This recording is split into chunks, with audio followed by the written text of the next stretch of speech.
Good morning students, all of you. अपना जो lesson है natural vegetation and wild life, इसमें हम टाइप ऑफ वेजिटेशन के बारे में पढ़ रहे थे। तो जो इसका जो फर्स्ट है ट्रॉपिकल एवरग्रीन फॉरेस्ट, इसके बारे में हमने पिछले पार्ट में पढ़ा था।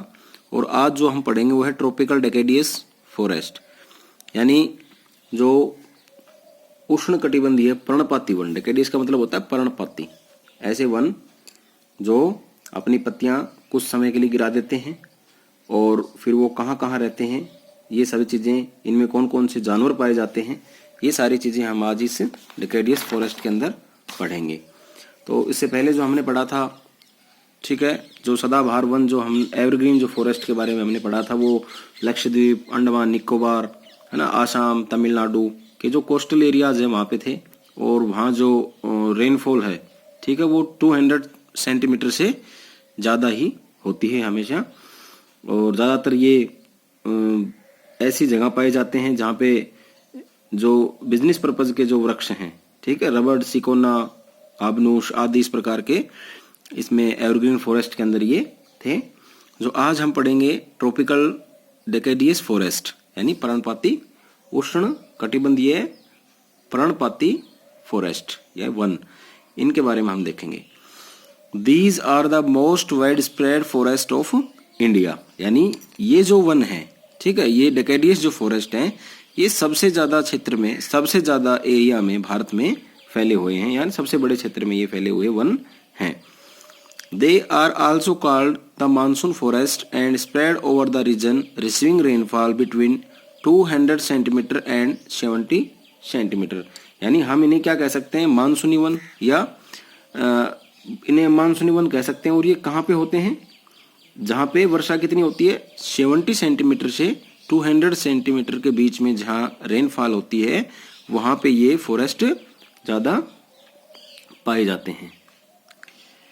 Trees of this forest type shed their leaves for about 6 to 8 week in dry summer. यानी ये जो वृक्ष हैं, ये जो ट्रीज हैं, ये अपनी लीव्स को क्या कर देते हैं, गिरा देते हैं, नीचे छोड़ देते हैं अपनी पत्तियों को। क्यों छोड़ देते हैं, कब छोड़ देते हैं, ये लगभग जो ड्राई समर का जो मौसम होता है, जो सीजन होता है, उसमें 6 to 8 वीक्स यानी 6 से 8 सप्ताह। 6 से 8 सप्ताह का मतलब हो गया 1.5 से 2 महीनों के बीच में जो टाइमिंग होता है, पतझड़ का जो मौसम जिन्हें अपन बोलते हैं, उसमें ये अपनी पत्तियों को गिरा देते हैं। On the basis of the availability of water, These forests are further divided into moist and dry decadius। यानी अवेलेबिलिटी देखते हैं ये किसकी, पानी की या जल की, ठीक है। और इनको उस उपलब्धि के आधार पे हम इनको मोइस्ट और ड्राई यानी शुष्क और आर्द्र पर्णपाती जो दो प्रकार के जो है, उनमें हम इनको डिवाइड कर सकते हैं, विभाजित कर सकते हैं। The former is found in areas receiving rainfall between 200 and 100 centimetre, यानी 100 से 200 सेंटीमीटर तक जहाँ ये बारिश होती है, वर्षा होती है, इसे हम या तो आर्द्र कह सकते हैं। These forests exist therefore mostly in the eastern part of the country, northeastern state along the foothills of the Himalayas, Jharkhand, West Odisha and Chhattisgarh, and on the eastern slope of the western घाट। यानी ये कहाँ कहाँ पे इनकी availability होती है, कहाँ कहाँ पे ये पौधे मिलते हैं, तो उसमें है नॉर्थ ईस्टर्न स्टेट, यानी जो उत्तर पूर्व के जो राज्य हैं, उत्तर पूर्व के राज्य का मतलब हो गया जो आसाम की साइड में जो है ज़्यादातर, और फिर ये उत्तराखंड है ना, तो इसमें ये बता रखा है, झारखंड हो गया, जैसे उड़ीसा। तो ये जो पौधे मिलते हैं देश के जो पूर्वी भाग हैं, जैसे उत्तर पूर्वी राज्य कौन कौन से हो गए, हिमालय का एक तो हिमालयज फुटवेयर्स, यानी जो हिमालय के नीचे की साइड में जो मिलते हैं, जैसे झारखंड, पश्चिमी उड़ीसा, है ना, छत्तीसगढ़, और इन सब के कहाँ पे मिलते हैं, ये नॉर्थ ईस्ट, ये मिलते हैं eastern slope of the western Ghat. और ये पश्चिमी जो घाट हैं, ठीक है, इनके ईस्टर्न स्लोप पर जो पूर्वी स्लोप है, वहां पे ये मिलते हैं। Teak is the most dominate species of the forest. बबून, साल, शीशम, सैंडलवुड और khair, kusum, arjun, mulberry are other commercially important species, यानी इनकी जो स्पेसिफिक जो प्रजातियां हैं, ठीक है, इनकी जो स्पेशल जो प्रजातियां हैं इन पौधों की वो कौन कौन सी है। जैसे सागौन है वो इसकी स्पेशल प्रजाति है। इसके अलावा जैसे हो गया बम्बूज यानी बांस, ठीक है, शाल जो अपन बहुत सारा ये है, शीशम, सैंडलवुड यानी चंदन, है ना, खैर, कुसुम, अर्जुन और मुलबेरी, ठीक है, शहतूत and the commercially important specify, यानी ये कमर्शियली यानी व्यापारिक दृष्टि से अगर हम देखें इन पेड़ों, जैसे चंदन का जो पेड़ है वो बहुत ज्यादा महंगा होता है। शीशम, जैसे शीशम के दरवाजे वगैरह चढ़ते हैं। शाल, चौखट जंगले अपन चढ़ाते हैं, या फिर और भी इसकी शाल की जो लकड़ी होती है वो सबसे ज्यादा मजबूत होती है। इसके बाद है जैसे बम्बूज यानी बांस का बहुत ज्यादा इंपॉर्टेंट होता है। हर जगह देखेंगे अपन, देखो बांस की सीढ़ी से लेके और हर क्षेत्र में, यानी बांस से बहुत सारी ऐसी हैं जो व्यापारिक पर्पज की जो लकड़ियां होती हैं।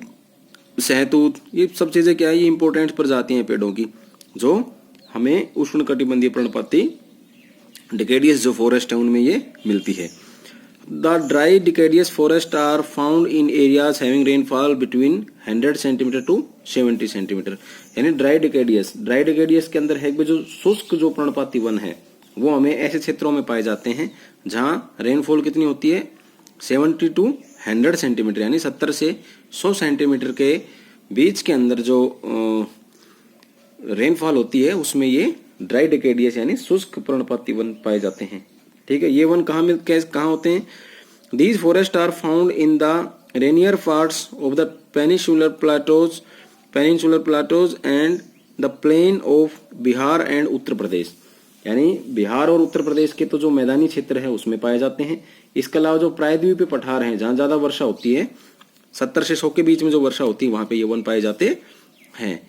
There are open stretch in which teak sal, peepal, neem grow, यानी ये ज्यादातर वहां पे जो विस्तृत क्षेत्र है वहां पे क्या मिलते हैं, सागौन हो गया, शाल, पीपल, नीम, इनके जो वृक्ष होते हैं, इनके जो ट्रीज होते हैं वो उगते हैं।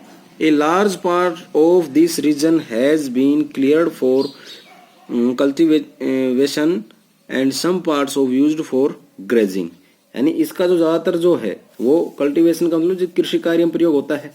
ठीक है, ये जो कुछ भाग होता है वो ग्रेजिंग यानी घास चरना, जो पशु होते हैं चारे के लिए, ठीक है, वो पशुओं के लिए जैसे वहां पे वो खुले में चर सकते हैं, वो उस एरियाज में इसका प्रयोग होता है। देखो यहाँ पे ये ट्रॉपिकल डेकेडियस फॉरेस्ट दिखा रखे हैं आपको, शहतूत, नीम, शीशम, पीपल, है ना, ये इस प्रकार के जैसे वन ये होते हैं, यानी वृक्ष बड़े होते हैं। In these forest the common animal found are lion, tiger, pig, deer and elephant, यानी इस प्रकार के जो फॉरेस्ट हैं, जिस प्रकार के जो ट्रॉपिकल डेकेडियस जो फॉरेस्ट है उनमें क्या मिलते हैं, ये ड्राई जो डेकेडियस फॉरेस्ट है, ड्राई पढ़ रहे हैं अपन, ड्राई डेकेडियस, इसमें किस प्रकार के एनिमल्स मिलते हैं, lion, tiger, pig, deer, elephant, यानी शेर, चीता, सुअर, हिरन और हाथी, इस प्रकार के जो जानवर होते हैं वो यहाँ पे मिलते हैं। A huge variety of birds, lizards, snakes and tortoise are also found here, और विविध प्रकार के जैसे भाई पक्षी हो गए, पक्षी के अलावा लिजार्ड्स जैसे छिपकलियां हो गई, स्नेक्स सांप हो गए, एंड द टोर्टोइज यानी कछुए, ये इनकी प्रजातियां पक्षियों की, सांप की, कछुओं की, है ना, और छिपकलियों की, ये तो प्रजातियां वहां पे मिलती हैं। इसके अलावा जो जानवर हैं वो lion, tiger, pig, deer and elephant, ये मोस्टली वहां पे पाए जाते हैं। तो आज जो हमने पढ़ा है वो है ट्रॉपिकल डेकेडियस फॉरेस्ट, ये कहाँ पाए जाते हैं, देश के किन एरियाज में ये हैं, और क्या इनकी कंडीशन है, कितनी वहां पे बारिश होती है, कब कब ये अपने लीव्स को छोड़ते हैं, और इंडिया अपना जो मैप है उसमें किस किस एरियाज के अंदर ये मिलते हैं। इसके अलावा अगर अपन देखें तो इन फॉरेस्ट में कौन कौन से एनिमल्स और ये पक्षी मिलते हैं और किस प्रकार के ये फॉरेस्ट होते हैं, ये हमने आज इस लेसन में पढ़ा है। और जो अगला जो नेक्स्ट पार्ट जो हम पढ़ेंगे उसमें है the thorn forest and scrubs, यानी कटीले वन और झाड़ियां, स्क्रब्स, यानी ये कहाँ कहाँ मिलती हैं, ये हम कल के पार्ट में पढ़ेंगे। आज आपको ये करना है इसमें कि मैं एक क्वेश्चन दे रहा हूँ, उसको आप अपनी फेयर नोटबुक में आप नोट डाउन कर लेना। इसके बाद जो मैप वर्क्स है वो अपन जब अपना चैप्टर समाप्त होगा तो उसके लास्ट में करवा देंगे ये।